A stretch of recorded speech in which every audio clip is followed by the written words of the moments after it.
माँ तू सबसे प्यारी है, माँ तू जग में न्यारी है।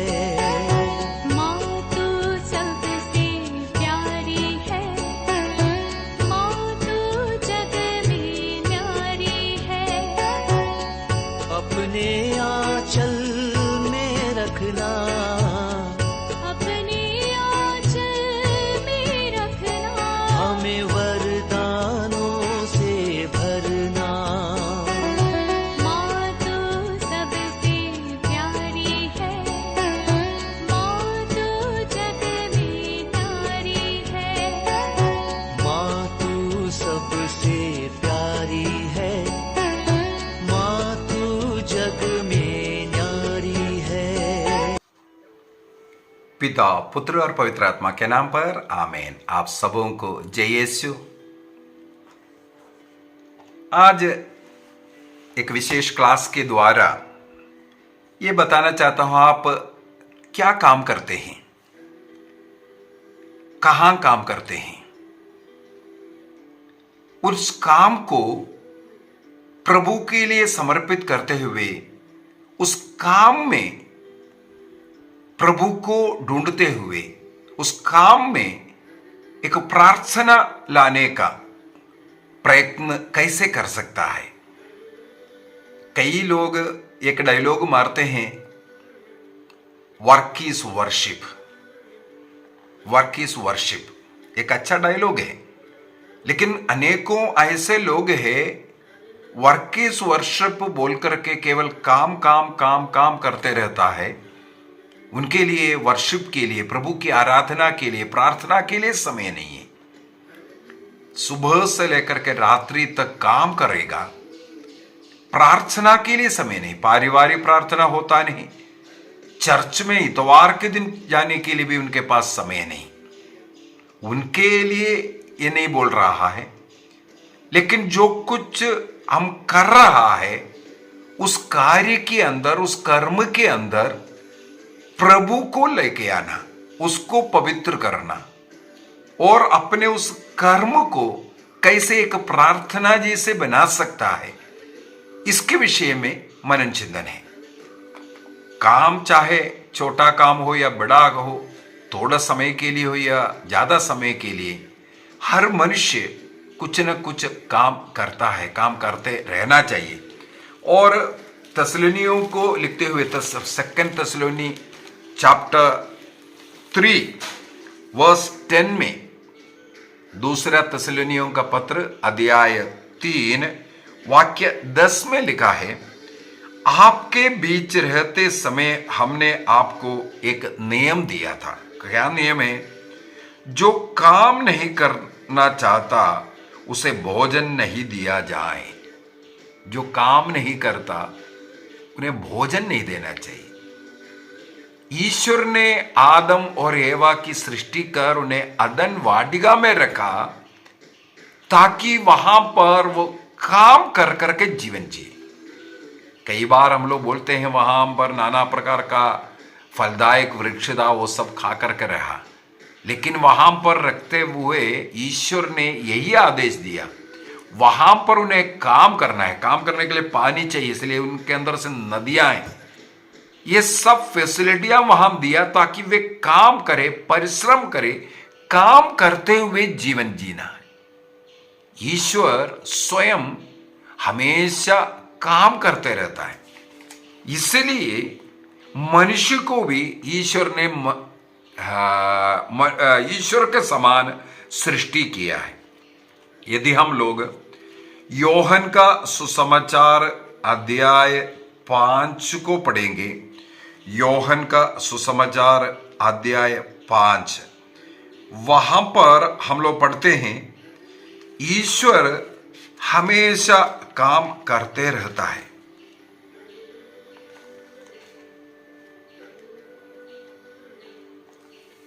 योहन का सुसमाचार अध्याय 5 वाक्य 17। ईसा ने उन्हें उत्तर दिया, मेरे पिता अब तक काम कर रहा है और मैं भी काम कर रहा हूं। John chapter 5 verse 17।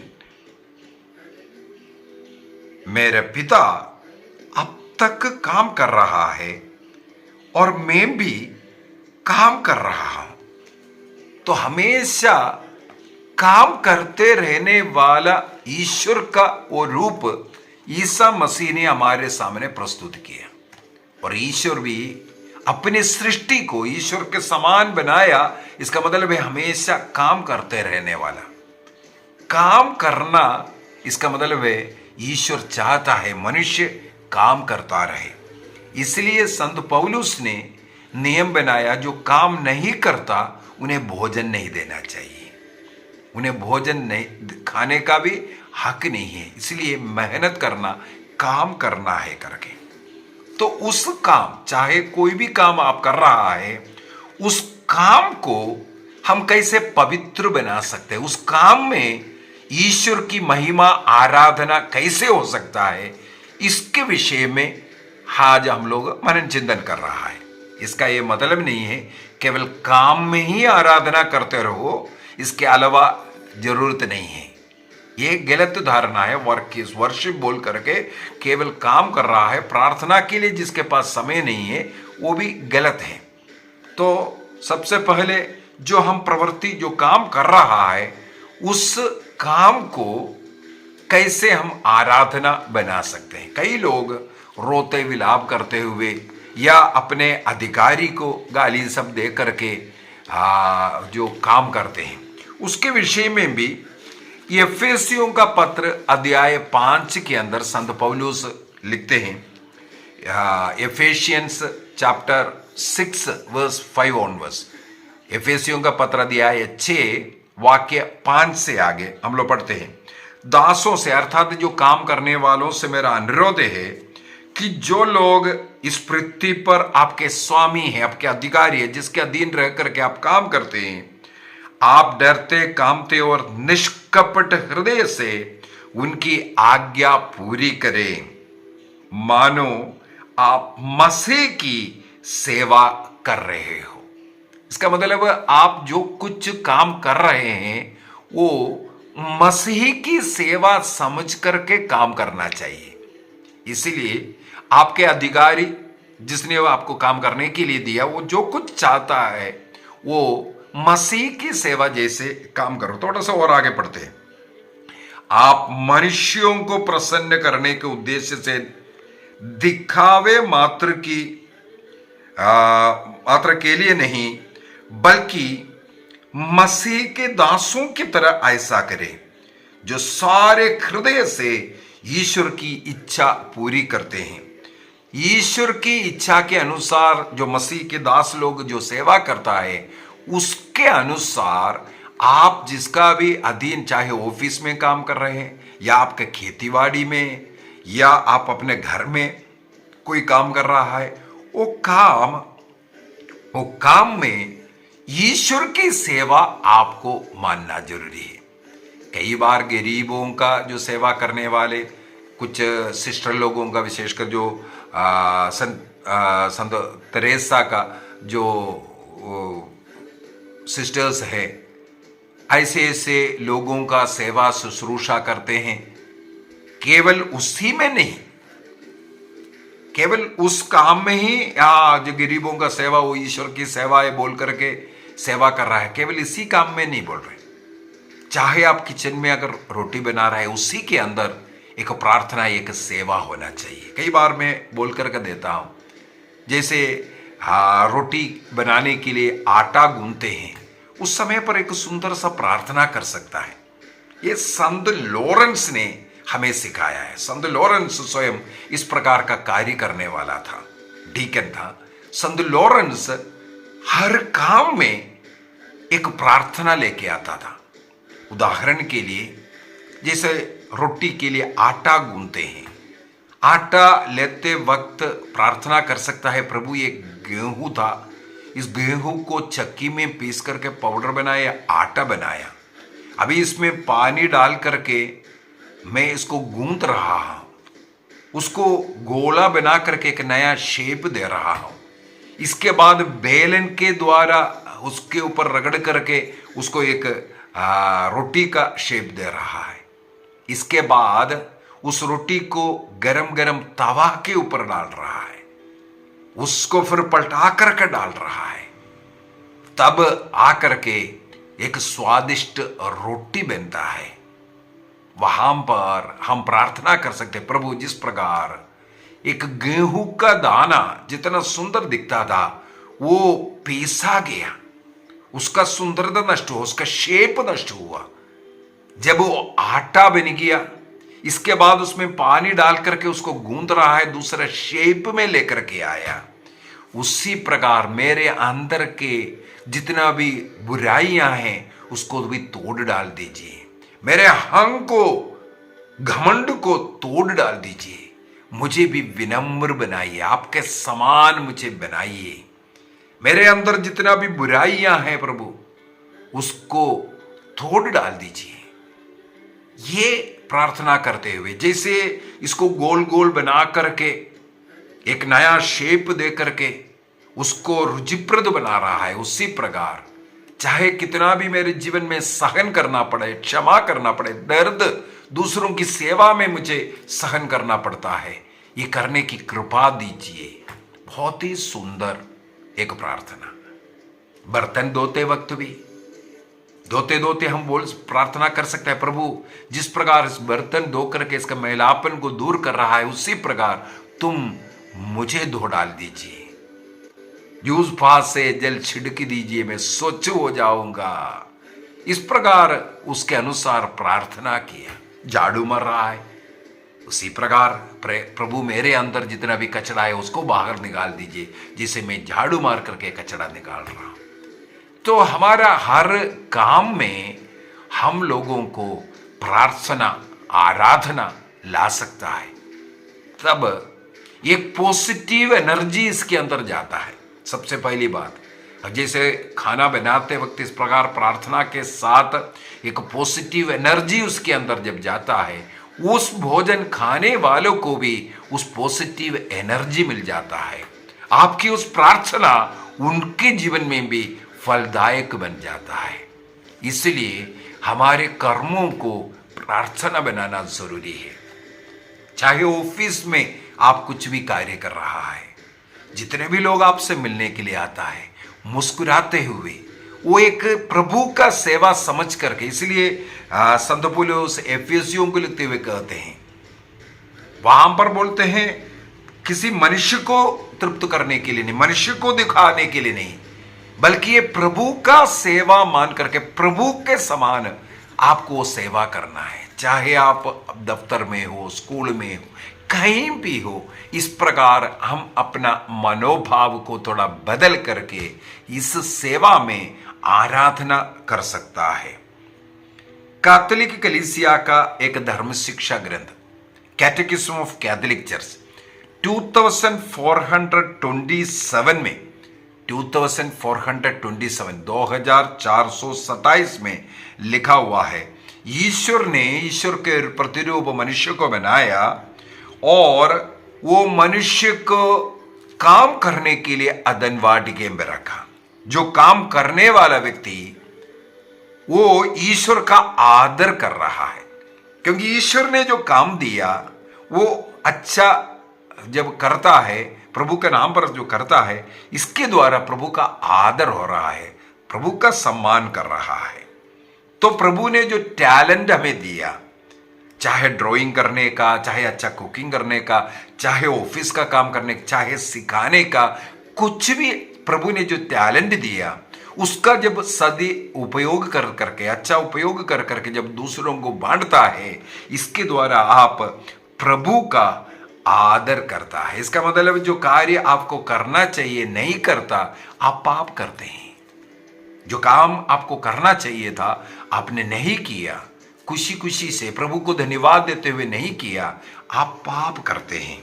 इसलिए हमें धन्यवाद हृदय के साथ जो काम हमें करना चाहिए वो करते हुए हम प्रभु को एक बलि के रूप में अर्पित कर सकता है।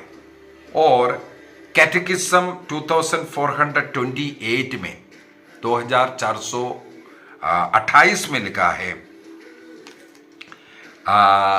Work is for main man is not work, अर्थात मनुष्य के लिए काम है, काम के लिए मनुष्य नहीं।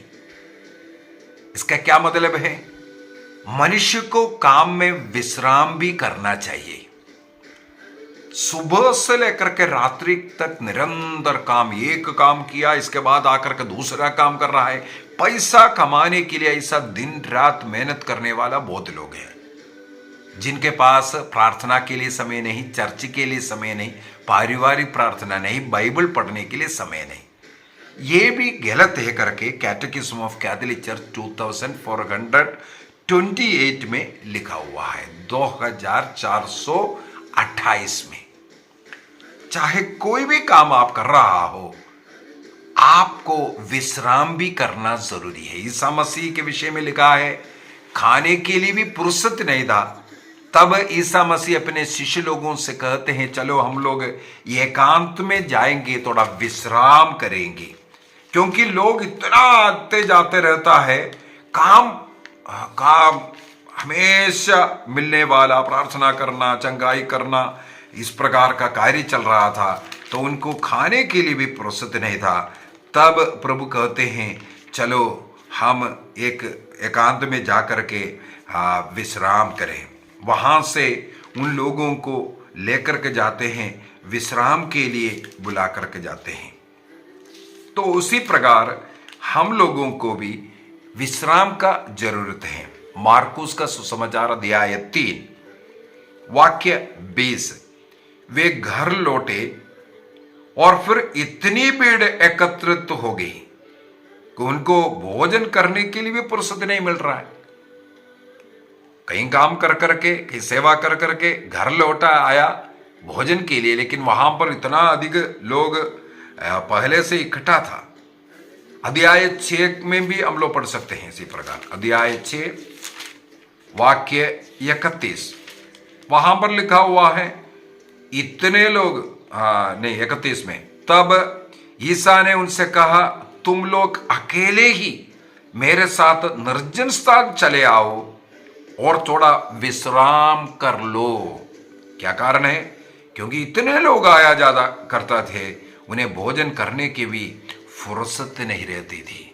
इसलिए ईसा मसीह उन लोगों को बोलते हैं, शिष्य लोगों को बोलते हैं, चलो तुम लोग अकेला मेरे साथ आओ, हम लोग कुछ निर्जन प्रदेश में जाकर के विश्राम करेंगे। इसका मतलब काम में विश्राम का भी जरूरत है।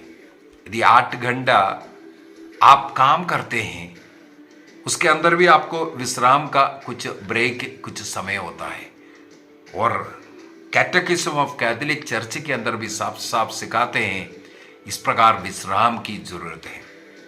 7 दिन ईश्वर ने सृष्टि कर्म किया, इसके बाद 6 दिन ईश्वर ने सृष्टि कर्म किया, इसके बाद लिखा है 7वां दिन उन्होंने, ईश्वर ने विश्राम किया। 6 दिन काम करने के बाद हर मनुष्य को 7वां दिन विश्राम का दिन मनाना, यह लिखा हुआ है। काम से विश्राम, काम से विश्राम। वो जो काम कर रहा था, जो मेहनत कर रहा था, जो कमा रहा था, जो ड्यूटी कर रहा था, उससे एक दिन आपको विश्राम लेना, ये बाइबल सिखाता है, ये ईश्वर की आज्ञा है, नियम है। तो हर व्यक्ति को अपने काम से विश्राम करना जरूरी है। विश्राम का मतलब सोना नहीं है। उस काम जो कर रहा था उसको थोड़ा छोड़ करके आपको आराम करना है। अभी ईसा मसीह ने उन लोगों को आराम करने के लिए निर्जन प्रदेश में लेकर के गया। वहां पर कैसे आराम करते थे? जो अन्य काम, जो सेवा लोगों का कर रहा था, उसको छोड़ करके यहां उनको बिठा करके उन्हें प्रार्थना सिखाया, उनसे व्यक्तिगत बातें किया, स्वर्ग राज्य के विषय में उनको सिखाया, कुछ अधिकार लोगों को दे रहा है। यह सब कार्य वहां पर भी करता था। और पिता से प्रार्थना करना, ये उन लोगों ने देखा। इसलिए हमारे कामों को इस प्रकार प्रार्थनामय बनाने के लिए कुछ बातें। नंबर 1, चाहे कोई भी काम आप करते हो, कम से कम वो काम शुरू करते वक्त क्रूस का चिन्ह लगाया, एक छोटा सा प्रार्थना, और वो काम को प्रभु को अर्पित करते हुए, प्रभु का मदद मांगते हुए शुरू करना चाहिए। फर्स्ट, चाहे बच्चे पढ़ाई कर रहा हो या घर का काम हो या खेतीबाड़ी का हो, कोई भी काम हो, हम क्रिश्चियन रीति से क्रूस का चिन्ह लगा करके प्रभु को धन्यवाद देते हुए और सहायता मांगते हुए हमें उसको शुरू करना चाहिए। दूसरा, वो जो काम करने जा रहा है वो प्रभु का सेवा है, ये प्रभु के लिए मैं एक बलि अर्पित कर रहा हूं, उस मनोभाव के साथ, धन्यवाद भरे हृदय के साथ उस कार्य को कीजिए। ये मैं प्रभु के लिए कार्य कर रहा हूं। यदि प्रभु के लिए बलि अर्पित कर रहा है, कोई कोड उसमें, कोई कमी उसमें नहीं होना चाहिए। प्रभु के लिए जो बलि अर्पित करता है उस मेमने में कोई कोड नहीं होना चाहिए। तो मेरा जो काम है उसके अंदर कोई कमी नहीं बनाना है, हमें उस पूर्ण रूप से उसको अर्पित करना है। तीसरा, हमारे काम के जगह पर प्रभु का, काम के समय पर भी प्रभु का ध्यान रखें। उसके लिए कई चीजें हो सकता है। मान लो ऑफिस में काम कर रहे, हमारे सामने एक क्रूस लगा दिया उधर, या कोई एक छोटा सा तस्वीर हुआ, या ये भी हो सकता है जैसे बुकमार्क वाला, जैसे कार्ड, जैसे कई प्रार्थनाओं का कार्ड होता है, या सकट हार्ट का, पवित्र हृदय का, कोई भी ऐसा कार्ड जो बुकमार्क जैसे इस्तेमाल कर रहा हो। अर्थात हमारे काम के आसपास कुछ न कुछ ऐसा प्रभु के बात, प्रभु को याद दिलाने वाला, बार बार हमारा नजर जहां जाते हैं उसको याद दिला दे, प्रभु के साथ कार्य करने के लिए जो सिद्ध होता है, ऐसे कोई चीज रखे। और ये जो कार्य मैं कर रहा हूं वो मैं ईश्वर की सेवा कर रहा हूं, अन्य लोग मनुष्य की खुशी के लिए या अन्य लोगों को तृप्त करने के लिए, मनुष्य को तृप्त करने के लिए या दिखावा के लिए नहीं, बल्कि एक सेवा प्रभु का सेवा है, ये मनोभाव के साथ करें।